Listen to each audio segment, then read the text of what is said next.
All right. There's a couple things I kind of wanted to talk about. One was the way we do our um, IP filtering, FADM.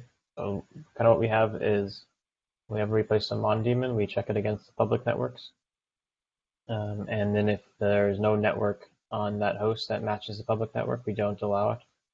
But somebody was asking last week or something whether we could be a bit more lenient with it. So, for example, if we have, so I have that example sort of network output there, the other pad.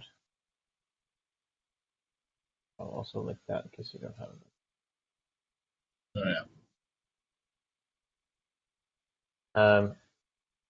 And so it has like an exact sort of, there's some it's a /24 network. But if you give like a less strict one, like if you do like a /8, that typically should match. It will still deny putting on this host because it wants an exact match to the public network. And so it means you basically have to put in like a set of different networks for each host that you want to have them on instead of being able to, like, say if I have a bunch of hosts that are on a similar network and I want to just have one blanket one. I can't really do that. It doesn't work right now. So I just kind of put this in here to see if anyone had any opinions on whether or not we shouldn't try to use these broader subnets and just match everything. I don't know. I don't know when this has been around for a while. I don't know if it was originally added in, if there was a reason they did it like that, or if it was just easier to implement that way at the time. But Yeah, I definitely think there's probably like as you're pointing out, like if this is a strict subset, that kind of doesn't make sense not to allow it. Um, but yeah, there's also the general question. Like I didn't know it did this, and it makes me wonder. Like, does this apply to everything? Like, for example, like the manager. Does the manager even need to be on a public network if it can talk to other things? Like stupid questions like that pop into my head. So it's only the Mon demons we care about this. okay, only ones. All right.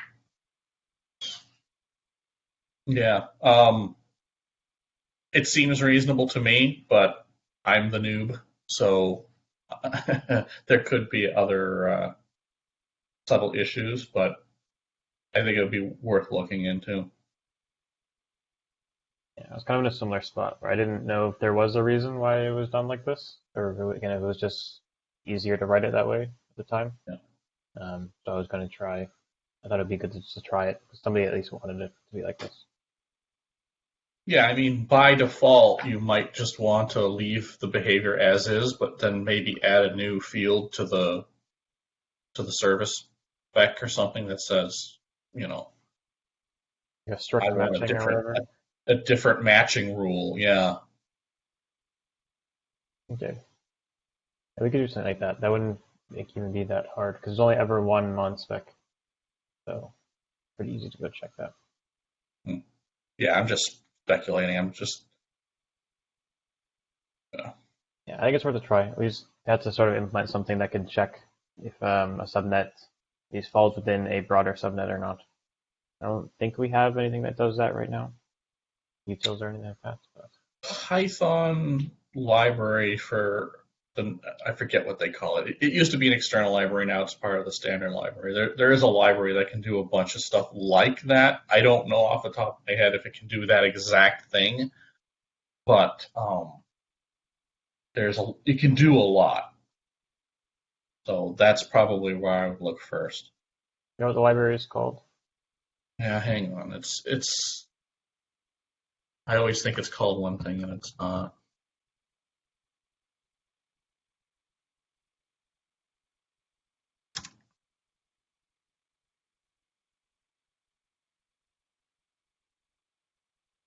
IP address.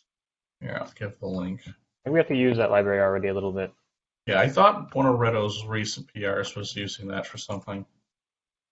I think I've used that for something. So I think it was for the where you had the certificates for the HTTP endpoint. I think we're using it. Yeah. Yeah, it can do a lot.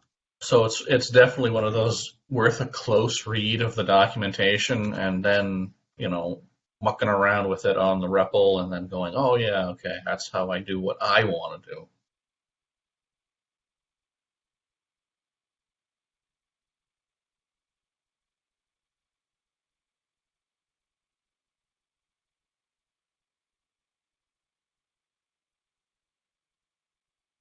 Right. Seems good. We just have to implement it, I guess. I don't see any reason off the top of my head why we wouldn't allow it. So And worst case scenario, like I said, if you do put it behind like a specific policy that someone needs to opt into, it won't affect anybody else except the people who are like, oh, I want this. Oh, okay, you have this thing. And then if it turns out to be a bad idea, you can just drop that policy or deprecate it. That's yeah, it's a safe way to implement it. All right. I don't think there's too much we have to say about that then. Something we should try. So the other one I have in here is something a bit more difficult, probably. So somebody else was asking about the log level for the binary. So as you hmm. guys know already, we deploy the binary onto the host, and then we run the commands using them when we deploy. Somebody was asking, and then I guess all those logs from that binary end up in this big sort of ceph_adm.log that we have on the host. I guess should get rotated every like day or so. Somebody was asking about the log level in there because we already allow for stuff in the manager module. You can set the log level and everything, and it'll only log at that level. But for anything that runs on with the binary and gets put in that ceph_adm.log, it's always on debug because right now we have a sort of hard-coded um, Hmm. set of or like I don't know logging config. Um, and so they're asking if there's a way to change it, which I don't I mean right now I don't think that there is. But I was even thinking like, what would be the best way to even go about doing that? Because it's sort of hard coded into this file that we're deploying on the host. So is there like a nice way to settle up, I guess? So I actually saw the downstream bug already. Yeah, it's a reasonable request, although she seemed to indicate it was the concern was a bit more about like the log filling up, but I'm like, the log rotation is already there, so I think it's more of a I was annoyed by the debug logging, and then turned into the other thing to make it sound, more have a better whatever technical reason. Anyway, I think it's a somewhat reasonable request to ask for configuration of the logging. The only problem is it I almost we're like if you break it, you own it. It's like I don't know if we want to be in the business of giving lots of options. So I don't know. Yeah.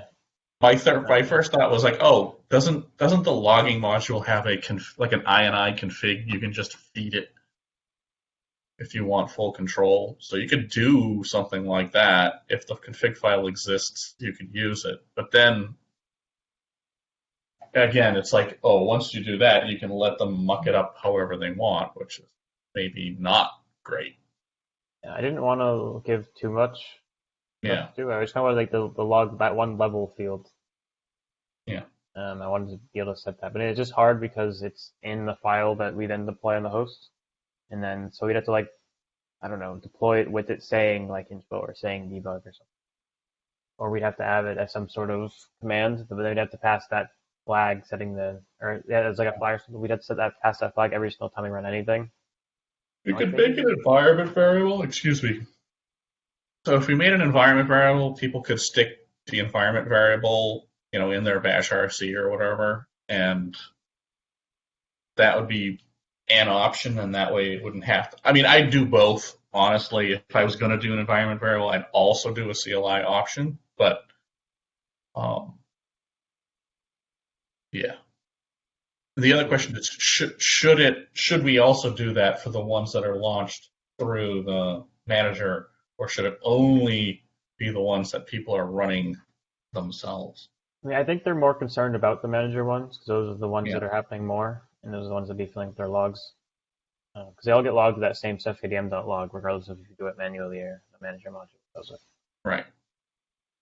Um, but I think that was I think probably the more concerning one. Hmm. But there's also again it's a harder one to fix. And you have to probably implement some sort of flag or something, and you have to make sure we pass that flag Right. every single time we run any. And And that one gets a little bit more obnoxious because I think a lot of the commands don't run within the context of a shell. So the environment solution wouldn't work. And then Right. we would also quickly run into the request where someone will say, well, I want debug logging on this specific host, but not on all the rest. And then the complexity of configuration and the flagging grows. yeah, that's almost impossible to manage at that point if they want different ones. Like a global one, it may be possible. We had like a global thing we could set, but actually you're going to host granularities. That's really tough to manage.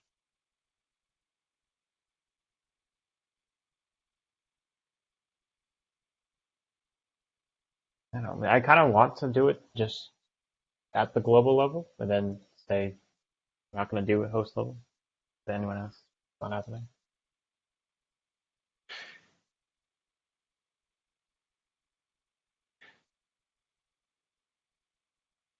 It's feasible. I guess the other question too is that there's two halves to this. So traditionally, like this configuration is anything that's info level or greater is to the console, and anything lesser than that, like debug, is to this log file.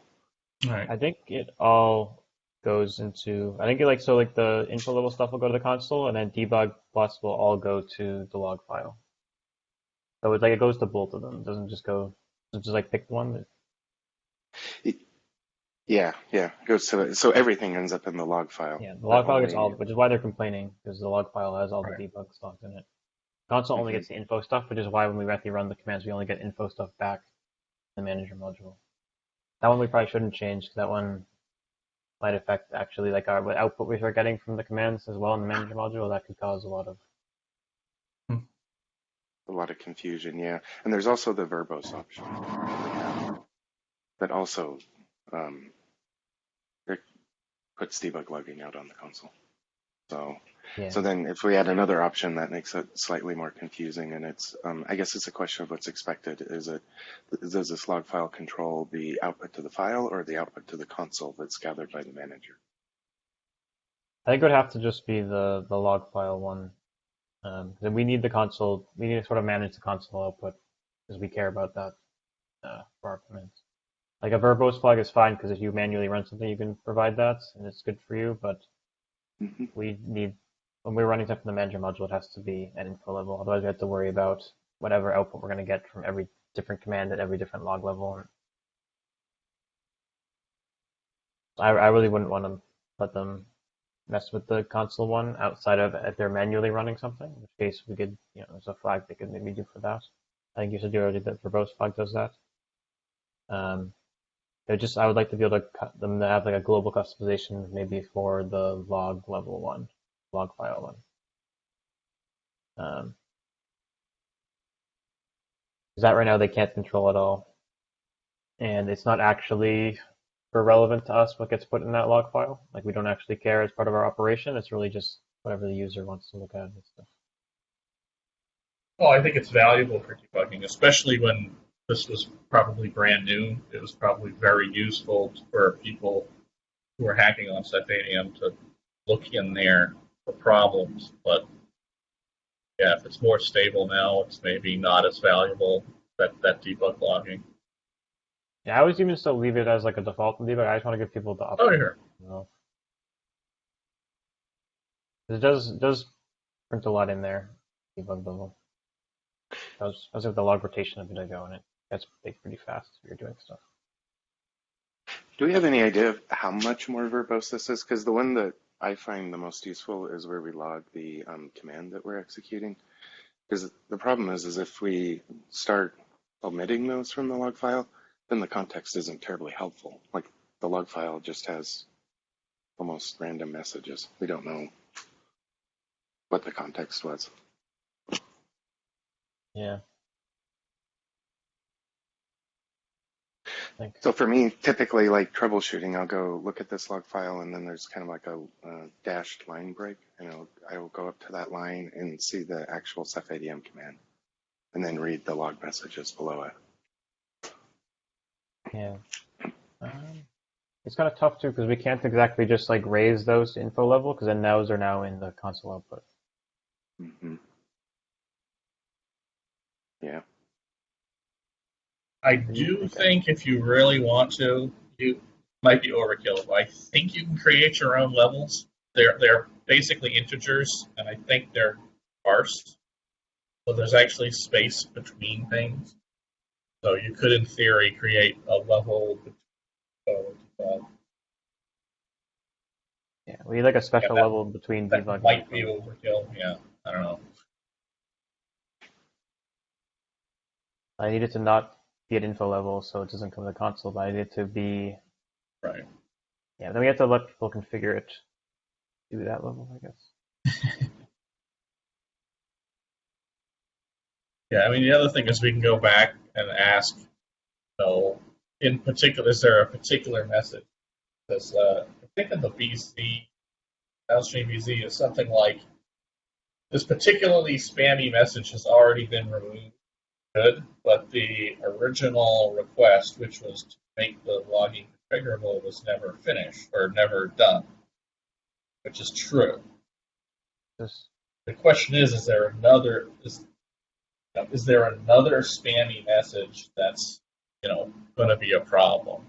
And again, I don't think the concern about log rotation is valid because it does rotate, unless there's still bugs in the rotate file handler. But I was looking at one actually. I was looking at multiple things related to this. Somebody who had some problem. I haven't been able to recreate it yet with that file rotating. There's something with the permissions. Let me see if I can find an error there. But I don't know if it was just something that was on an older version or not. Yeah, back in 2009, I found a problem with one of the file handlers, and we basically hacked a temporary version and filed a bug with Upstream. I thought Python Upstream had fixed it. Of course, that was back in I think that was before Python was GitHub. So Yeah, I mean, I don't think this is like a log rotation. This would be something with our log rotate config for that, according to what I was looking at with this. Some people were getting some problems with the permissions on that directory files in. And I was just trying to bootstrap with like our most recent version and also some, like it was like 16.2.7 I think I tried, and I didn't have any issues with it. I was able to just force a log rotate and it worked okay. So I don't know if I'm wondering if it's something specifically like if you're using like a SSH user or something, this happens. But some people have had some issues with it for that reason.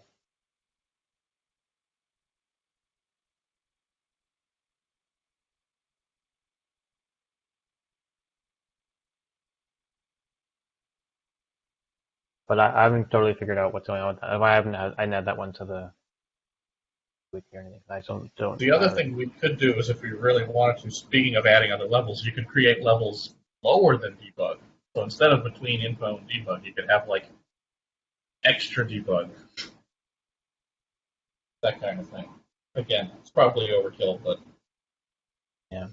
Why was I was thinking one in the middles? Because what we kind of want is we almost want like info plus these special messages to be in the logs or in the log files. But we don't want them in the console. And the console's at info level. So they don't want debug logs, but they do want. Huh? Sorry, go ahead. I was saying, so if they don't want debug logs, but they still want to have useful log files, you would need something that's sort of in the middle of that. Yeah. Agreed. Yeah, so I wonder if it wouldn't be worthwhile doing like an audit, just doing a grep of Ceph ADM and just finding out how many debugs are there? How many infos are there? I could do a real quick one. No. I just search for debug. I come up with 48 of them. Actually, this one being we do a log every time we pick up. There's that like cephadm block every time we root any command with the binary. We do log that one in debug. That one's probably kind of annoying.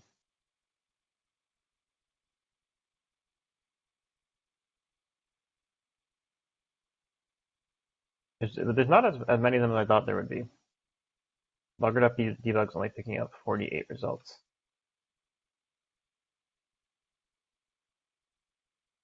But I can see again. I can see why people wouldn't want these because I feel like a lot of these aren't that turn out to be useful for them. Most of the situation. What about info level? We have 156 at info level, but only 48 at debug.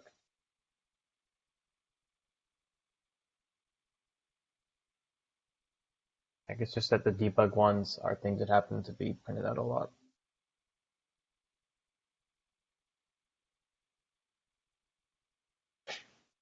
Seems like most of them are like system control or firewall. Right? Yeah, so the one with the lock is one I think is going to probably be the most annoying one because that one gets printed out every time. If you do anything with cephadm, it's always picking up this lock. Unless something happens that tends to block this. So one of the really severe nasty bugs that I've run into that I don't like is occasionally Ceph volume will hang in an uninterruptible state, like trying to do an inventory. And when that happens, then we'll end up with another cephadm instance continually spooling on this lock. And that's the easiest way to find that.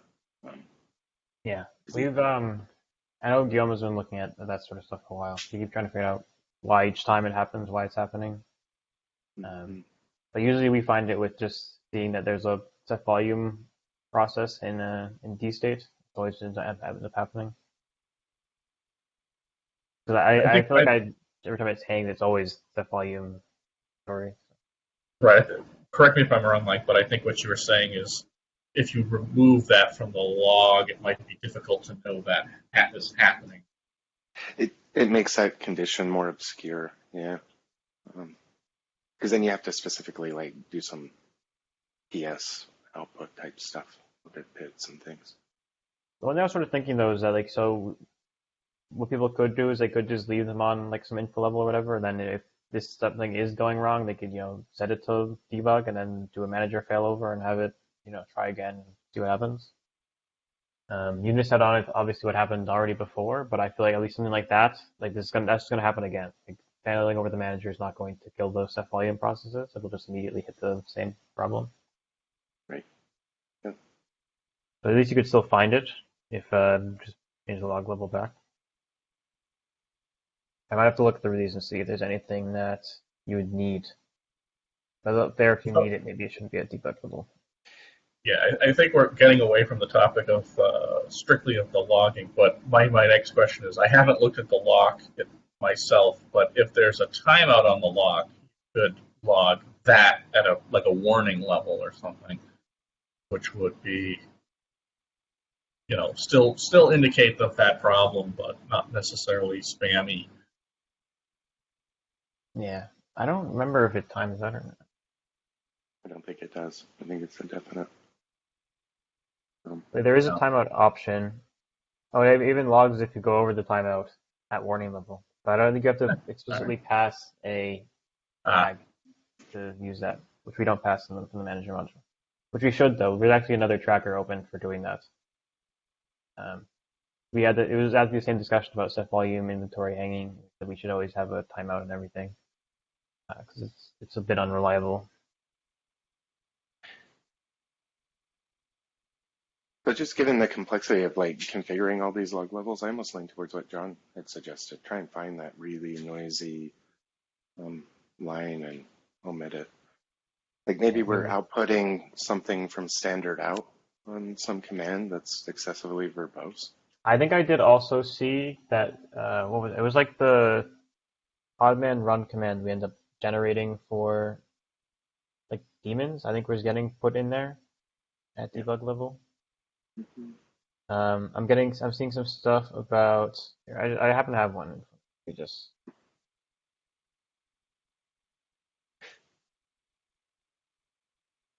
Because what we might do is like change the debug level for the Ceph ADM command that kind of indicates the context of this command, that raise that to a different log level, and then suppress everything that's debugged. That might be I think by good far enough. the worst thing in here is that it's printing out SE status. It's spamming the log with that. What was the Just word? SE status? yeah, I don't know. I'll put it in the other pad. Like I have so many Bugzilla mails. I'm trying to find the just happened to my other pad. PC. So I just printed out right under the topic. That's just I looked at my blog and it's just that over and over and over again.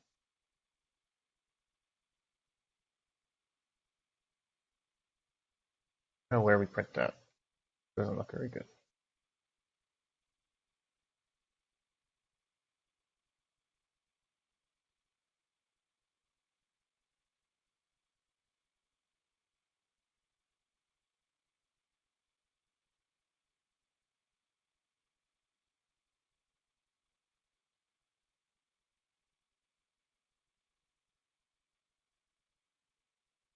Yeah, I think 80% of this log file is just that over and over again.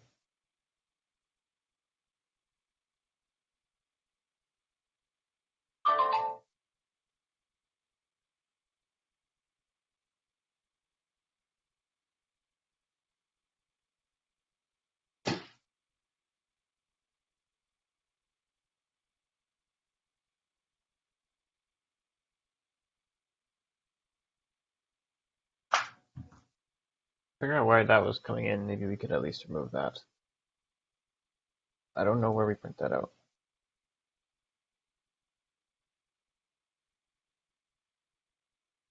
Yeah.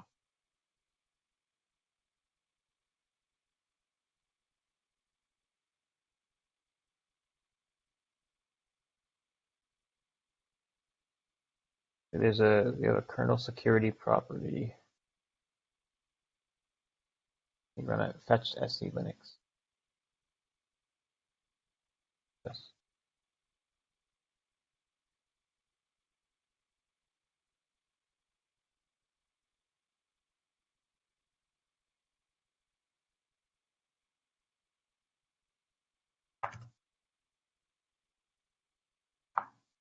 I think it's part of gather facts.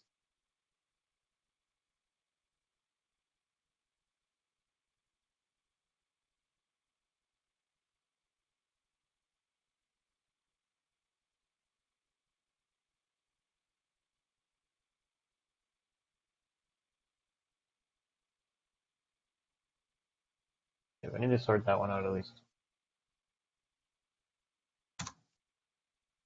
I'm not sure who's looking at all this stuff.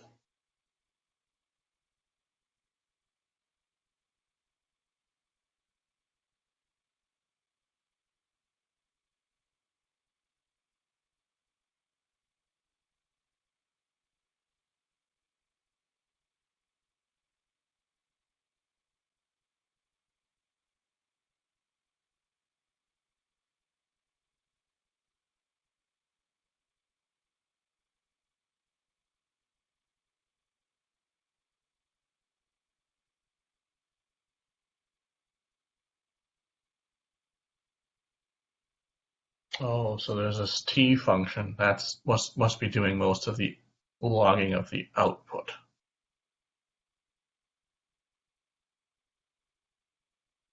Interesting. Yeah, so gather facts, I think we run like every minute or every time the observe loop basically is spamming that into the log file. But not good. I'm also looking at list With the networks. music, I'm laughing at it because the line above is if there is a level called silent, but I don't know where that gets passed. It only logs to debug if call verbosity.silent is not equal to verbosity. The Yeah, first I time I mean, looked at this piece. logging on only verbose flag is probably the level we want for this SU Linux stuff. I don't know if we ever would want this. This is a lot too. What is all this? Okay, yeah, there are a bunch of our regular commands are putting out a ton of big Ceph volume one as well. Sorry, it looks like it's doing here. We printed out a bunch of device info.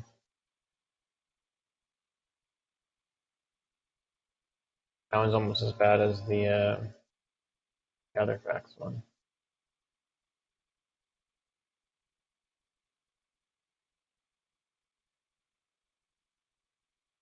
Well, I think we've discovered that this topic is a nice rabbit hole I spent a lot of time on. Yeah, I need to invest more. Maybe we just need to make it so these regular commands aren't doing this. People Yeah. won't care as much.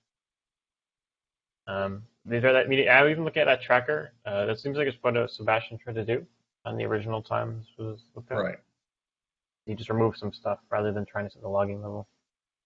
Yeah, I think that's actually a reasonable approach. So,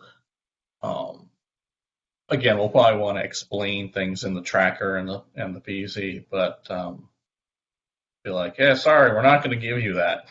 But what we will give you instead, Yeah.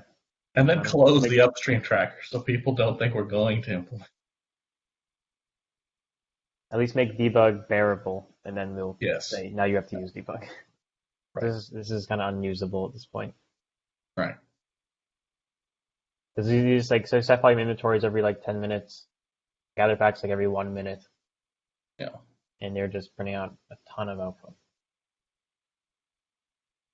Maybe that silent thing you were talking about is actually what we want. Like only Yeah. print this out if we say verbose explicitly. Otherwise, don't log this. Right. I did something similar in Ikedi where it was logging some LVM commands that had a lot of output. And I'm sorry, it was cluster status or something like that. Long story short, it doesn't matter what command it was. The important thing is the logs are just full of this stuff. And so we added a flag to the function to basically say, you know what, this one, don't bother logging the output. It's rarely interesting. And if there is an error, then we can log the output, which I think this looks like based on this call verbosity flag, there is some support for this stuff, but maybe it wasn't plumbed all the way through to all the different call sites. I'm also seeing that there's like a nested async defs inside of a call. I'm like, it's a little bit much for my puny brain in the middle of a meeting, but it looks like the intent is there, but maybe it wasn't thoroughly implemented. I don't remember what you're talking about. I think there's something Kefu edited. And I remember looking at it when we had some other bug a long time ago with the lock stuff. It looked like something was stuck, and it ended up being something weird about the way we do our sub processes was hanging. But I never actually figured out how that stuff works or why it was broken. Yeah. Yeah, I guess maybe that's where we want to start. Is we just want to clean up the debug logs. We need to move all this spammy stuff to silent level.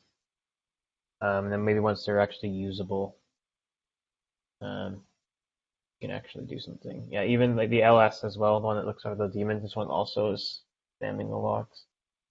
Every single regular command we have spams the logs.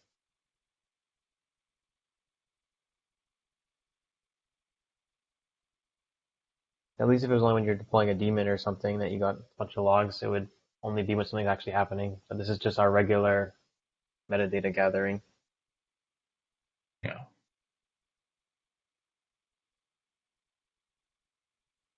Yeah, so it would be like worth logging all the output, like say on a parse failure. Like if we were parsing this output and it wasn't, we couldn't parse it, then it's totally legit to like, hey, well, how did the parser go wrong? I want to write a unit test to fix this or whatever. But yeah, if it's spammy, probably not log it if the command, no errors and everything's hunky dory. Yeah, definitely only log this on errors. On my other pad, it just keeps disconnecting every 2 seconds. Oh, that's why it's flickering for me. I don't know what's going on with it.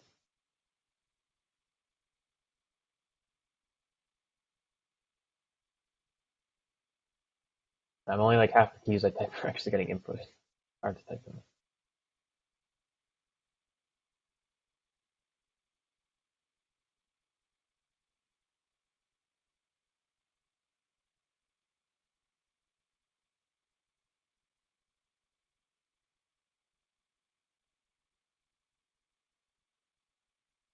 I think that we'll start with that at least. We'll start with cleaning up the debug logs, move these things to silent. Maybe we won't actually implement this. The logs are usable, maybe there won't be as much push for it.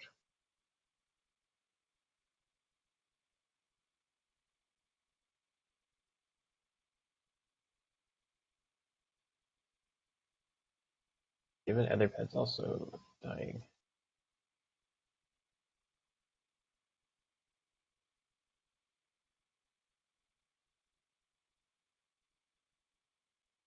Right, that was it for topics that I had.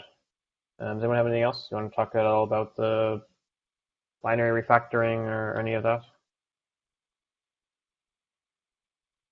I can give a quick status if you want. I don't have a ton to say. I'm happy to say that I do think the recent changes are improving the situation. I have a lot of tabs. Bear with me. You get any builds to actually succeed? Yes, I'm doing builds right now because the failures in this group. So I believe this has solved some of the issues when we're intentionally deploying an older version and then doing upgrade tests. So, especially since Mike's here, I don't know if you're aware yet. What I ended up doing is taking the work you did to change the methodology tasks, FADM stuff. I kind of brought back some of the older code, refactored it a bit, and then basically made it switch on whether you're providing things like GitHub URLs and tags. That way, we don't need to change the YAML files yet, but it will use the old approach basically if it's installing an older version, and then everywhere else it'll use the Chakra code. That seems to have fixed most of the test failures. There's one thing which is literally just a bug in the new build.py, and that is something I am trying to fix right now. I'm waiting for my builds to build.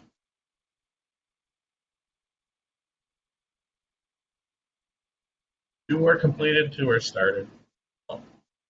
I just see Ubuntu Focal one seems to have passed.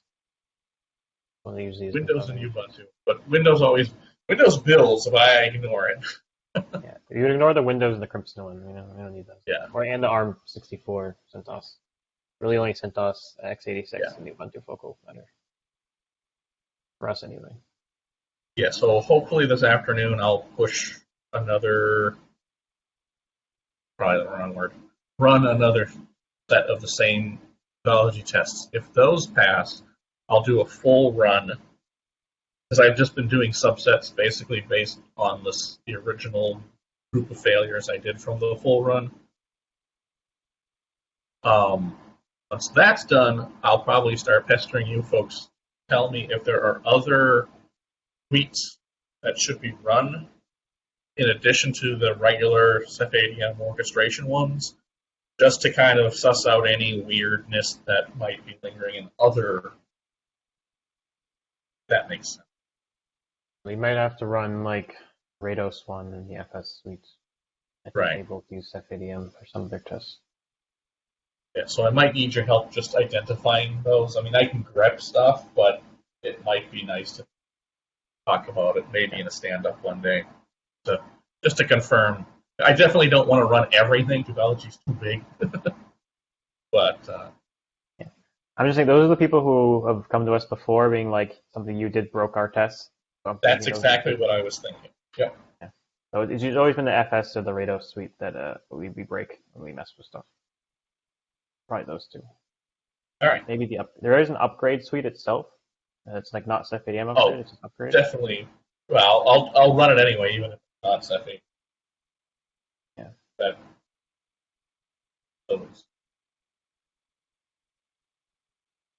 I think those And three. then, assuming that all goes well, I'll probably just quickly check on the whether we squash these patches together, and then hopefully we can be done with this PR. And then we'll move on to other things like documenting it, which I'd like to do in another PR. Okay, you want to do that separately? Because I did see Anthony approved it, yet there aren't. Yeah, so that was, there's not a lot of, sorry for talking. Oh no, you're fine. Yeah, so he made a comment on the log line, but there are no changes to the documentation.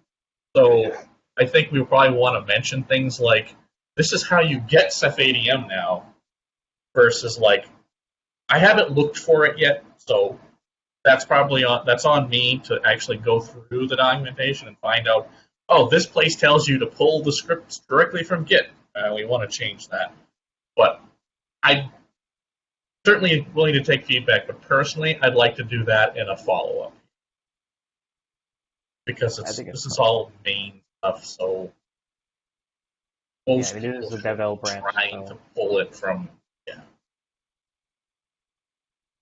Sort of known that this stuff could get broken or whatever. Point of the branch. Certainly want to do it quickly, not drag my feet, but the PR is huge, and I still feel awkward pushing into someone else's fork. Yeah, I'm okay with it. Because, we need it for the R release, and I think the R will probably branch off in January or something. Definitely by the end of the year, but that's plenty of time to write documentation, given it's July. Yeah, I have to go back to that page, Etherpad I wrote for the overall plan. I meant to review it before this meeting, but I got distracted by other things.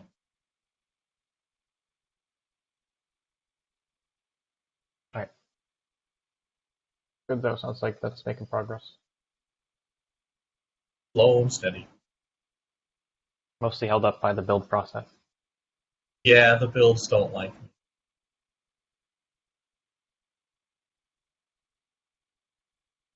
Okay. Yeah, sounds good. I don't have any other topics. Does anyone have anything else they want to talk about in here?